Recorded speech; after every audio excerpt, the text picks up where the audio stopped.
Assalamualaikum warahmatullahi wabarakatuh. Perkenalkan, nama saya Widya Rahmayanti. Saya berasal dari kelas 1 AKB 2. Melalui video ini, saya ingin menjelaskan bagaimana cara mengelola kelompok kerja dan komunikasi dalam organisasi agar dapat berjalan dengan baik dan mampu mencapai tujuan organisasi. Sebelum itu, terlebih dahulu saya ingin membahas bahwa menjadi seorang manajer haruslah mampu mengemban tugas dan tanggung jawab. Selain itu, seorang manajer juga dituntut untuk mampu mengelola tim kerja dengan efektif, memimpin proyek, dan juga mengembangkan kualitas perusahaan. Dari semua tugas yang diemban oleh manajer, yang paling penting adalah mengembangkan tim kerja yang solid, karena tim kerja yang solid akan membawa perusahaan untuk mencapai tujuannya. Berikut beberapa cara dalam mengelola tim kerja dengan baik dalam bisnis.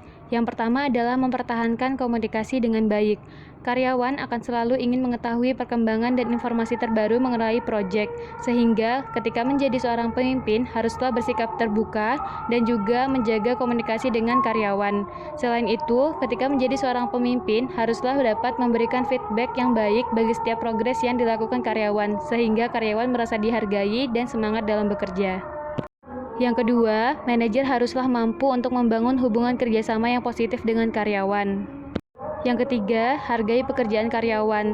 Menghargai pekerjaan karyawan tidak hanya dengan menggunakan reward ataupun hadiah, tapi juga dapat memberikan pujian berupa feedback yang positif terhadap pekerjaan yang telah dilakukan oleh karyawan. Yang keempat, jati diri sendiri. Seorang manajer juga merupakan manusia yang tidak sempurna, sehingga jangan malu untuk meminta tolong ataupun mengakui kesalahan yang Anda lakukan kepada anggota tim. Yang kelima adalah mengambil keputusan terbaik. Seorang manajer harus mampu untuk mengambil keputusan terbaik dari semua keputusan yang baik. Seorang pemimpin harus dapat memetakan otoritas dan membuat keputusan terbaik dalam keseluruhan tim, tidak hanya mementingkan kepentingan perusahaan saja.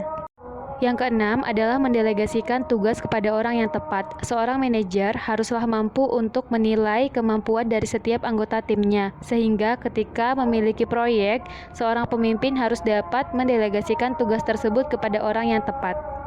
Yang ketujuh adalah mengatasi konflik.